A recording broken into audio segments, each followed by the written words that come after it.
Hi, ഞാൻ doctor Ajina. ഇന്നിവിടെ സംസാരിക്കുന്ന ടോപ്പിക്ക് മുടി കൊഴിച്ചിലിനെ പറ്റിയാണ്.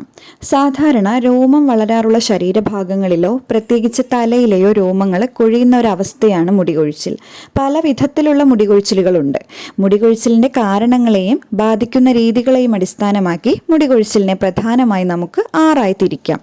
ഇതിൽ ആദ്യത്തേത് ആൻഡ്രോജനറ്റിക് അലോപേഷ്യ എന്ന് പറയും. ഇത് വളരെ സാധാരണയായി കാണുന്ന ഒരു മുടി കൊഴിച്ചിലാണ്. ഇതിനെ പാരമ്പര്യമായി ഉണ്ടാകുന്ന മുടി കൊഴിച്ചിൽ എന്നാണ് അറിയപ്പെടുന്നത്. ഇത് പുരുഷന്മാരിൽ നെറ്റിയുടെ ഇരുവശങ്ങളിൽ നിന്നും മുടി പുറകിലേക്ക് കയറുകയും തലയുടെ മധ്യഭാഗത്ത് മുടി കുറയുകയുമാണ് ഉണ്ടാകുന്നത്. സ്ത്രീകളിൽ തലയുടെ മധ്യഭാഗത്തെ മുടിയുടെ സാന്ദ്രത കുറഞ്ഞു വരികയുമാണ് ചെയ്യാറ്. രണ്ടാമതായി ടെലോജൻ എഫ്ലൂവിയം എന്ന വിഭാഗമാണ്. ഇത് പെട്ടെന്ന് തന്നെ അമിതമായി മുടി കൊഴിയുന്ന ഒരവസ്ഥയാണ്. ഉയർന്ന മാനസിക സമ്മർദ്ദം, വലിയ പനികൾ, ഉദാഹരണത്തിന് ഡെങ്കിപ്പനി, കോവിഡ് തുടങ്ങിയവ, അതുപോലെ പ്രസവം, പെട്ടെന്ന് വണ്ണം കുറയ്ക്കുന്നത്, അതുമല്ലെങ്കിൽ ഏതെങ്കിലും സർജറി എന്നിവയ്ക്ക് ശേഷം 2 മുതൽ 3 മാസത്തിനുള്ളിൽ ഈ രീതിയിൽ മുടി കൊഴിച്ചിൽ നല്ല രീതിയിൽ ഉണ്ടാകാറുണ്ട്.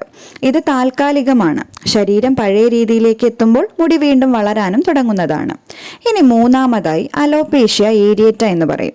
ഇത് തലയിലോ താടിയിലോ ഒക്കെ വട്ടത്തിൽ മുടി പൂർണ്ണമായും കൊഴിഞ്ഞു പോകുന്ന ഒരവസ്ഥയാണ്. ഇതൊരു ഓട്ടോ ഇമ്മ്യൂൺ കണ്ടീഷനാണ്. അതായത് നമ്മുടെ ശരീരത്തിൻ്റെ പ്രതിരോധ വ്യവസ്ഥ തന്നെ നമ്മുടെ മുടിയുടെ വേരുകളെ ആക്രമിക്കുന്നത് കൊണ്ടാണ് ഇങ്ങനെ ഉണ്ടാകുന്നത്. നാലാമതായി ട്രാക്ഷൻ അലോപേഷ്യ എന്ന് പറയും. ഇത് മുടി വളരെ ടൈറ്റായി കെട്ടിവെക്കുന്ന ഹെയർ സ്റ്റൈലുകൾ സ്ഥിരമായിട്ട് ഉപയോഗിക്കുന്നത് കൊണ്ടുണ്ടാകുന്ന ഒരു മുടി കൊഴിച്ചിലാണ്.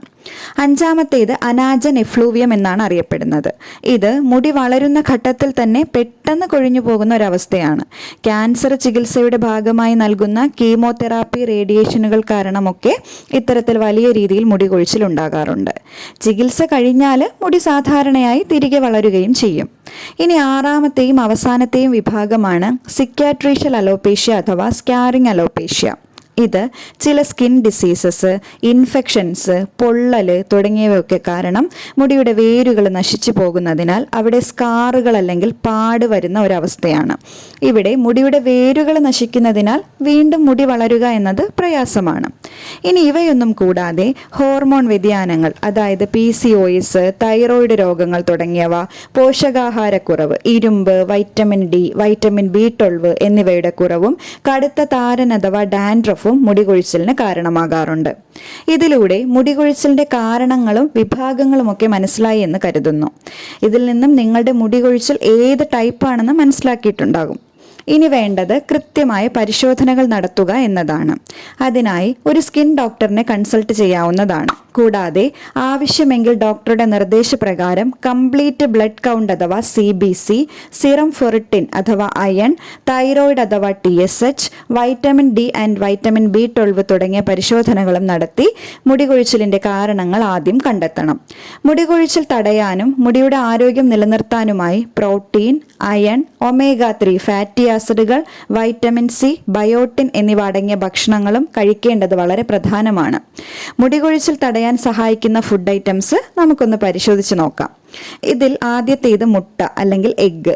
പ്രോട്ടീൻ്റെയും ബയോട്ടിൻ്റെയും മികച്ച ഒരു ഉറവിടമാണ് മുട്ട. അടുത്തതായി ഇലക്കറികൾ. Iron, vitamin C, vitamin A എന്നിവ തലയോട്ടിയിലേക്കുള്ള ബ്ലഡ് സർക്കുലേഷൻ കൂട്ടാൻ സഹായിക്കും. ഇനി മൂന്നാമത്തേത് മത്സ്യമാണ്. ഇതിൽ തന്നെ സാൽമൺ, മത്തി, അയല എന്നിവ omega-3 ഫാറ്റി ആസിഡ് കൊണ്ട് സമ്പന്നമായതിനാൽ ഇത് മുടിയെ കൂടുതൽ സ്ട്രെങ്തൻ ചെയ്യാൻ സഹായിക്കും. അടുത്തത് നട്ട്സ് ആൻഡ് സീഡ്സ് ആണ്. ഇതിൽ പ്രധാനമായി വാൾനട്ട്, ബദാം, മത്തങ്ങയുടെ വിത്ത് എന്നിവയാണ്. ഇവയിലെ വൈറ്റമിൻ C, സിങ്ക്, omega-3 എന്നിവ ഹെയർ ലോസിനെ തടയും. ഇനി സിട്രസ് ഫ്രൂട്ട്സ് ആണ്. കൊളാജൻ പ്രൊഡക്ഷന് സഹായിക്കുന്ന വൈറ്റമിൻ C ധാരാളം അടങ്ങിയ ഓറഞ്ച്, നെല്ലിക്ക, സ്ട്രോബെറി എന്നിവയാണ് ഇതിൽ പെടുന്നത്. അടുത്തത് ചെറുപയർ, പരിപ്പ്, സോയാബീൻ എന്നിവ. ഇവയിൽ പ്രോട്ടീൻ, സിങ്ക്, അയൺ ഇതെല്ലാം വളരെ സമ്പന്നമായി അടങ്ങിയിട്ടുണ്ട്. നിങ്ങൾ മുടി കൊഴിച്ചിലുള്ള ഒരാളാണെങ്കിൽ മേൽപ്പറഞ്ഞവ ദിവസേന ഭക്ഷണത്തിൽ ഉൾപ്പെടുത്തേണ്ടത് അത്യാവശ്യമാണ്.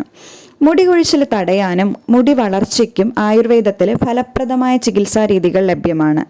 നിങ്ങളുടെ ശരീരത്തിൻ്റെ പ്രകൃതിയെ മനസ്സിലാക്കി തലയോട്ടിയിലെയും മുടിയുടെയും പ്രശ്നങ്ങളെ പരിഹരിക്കുക എന്നതാണ് ആയുർവേദത്തിലൂടെ ചെയ്യുന്നത്. അവയിൽ ഏതാനും ചില മരുന്നുകളും ചികിത്സാ രീതികളും പരിചയപ്പെടുത്താം. ആദ്യമായി ശിരോധാര. ഇത് മെഡിസിൻസ് ഹെഡിലേക്ക് ഒരു നിശ്ചിത ഉയരത്തിൽ നിന്നും ഒരു നിശ്ചിത സമയത്തേക്ക് തുടർച്ചയായി ധാരയായി ഒഴിക്കുന്ന ഒരു പ്രൊസീജിയറാണ്. ഇത് മെൻ്റൽ സ്ട്രെസ്സിനെ കുറച്ച് തലയോട്ടിയിലേക്കുള്ള ബ്ലഡ് സർക്കുലേഷനെ ഇംപ്രൂവ് ചെയ്യാൻ സഹായിക്കും. അടുത്തത് നസ്യമാണ്. ഇത് മെഡിസിൻസ് മൂക്കിലൂടെ ഒഴിക്കുന്ന ഒരു ചികിത്സാ രീതിയാണ്. ഇതിലൂടെ ശിരസിലെയും കഴുത്തിലെയും നാഡികളെ ഉത്തേജിപ്പിച്ച് മുടിയുടെ ആരോഗ്യത്തെ ബൂസ്റ്റ് ചെയ്യാൻ കഴിയും. അടുത്തത് ശിരോ അഭ്യംഗമാണ്. തലയിൽ മെഡിക്കേറ്റഡ് ഓയിലുകൾ ഉപയോഗിച്ച് പതിയെ മസാജ് ചെയ്യുന്ന ഒരു രീതിയാണിത്. മുടിയുടെ റൂട്ടിനെ ബലപ്പെടുത്താൻ ഇത് സഹായിക്കുന്നു. കൂടാതെ ബൃങ്കാമൃത തൈലം, ചെമ്പരത്യാദി കേര തൈലം, നീലിബൃങ്കാദി തൈലം തുടങ്ങിയ മെഡിക്കേറ്റഡ് ഓയിൽസ് മുടി കൊഴിച്ചിൽ തടയാനായി ധാരാളമായി ഉപയോഗിക്കാറുണ്ട്. മുടിക്ക് നല്ല നിറം നൽകി സ്ട്രെങ്ത് കൂട്ടാൻ കറിവേപ്പില, നെല്ലിക്ക, ബ്രഹ്മി, അമൃത് തുടങ്ങിയവയുടെ ചൂർണങ്ങളും ലേഹ്യങ്ങളുമൊക്കെ വഹിക്കുന്ന പങ്ക് ചെറുതല്ല.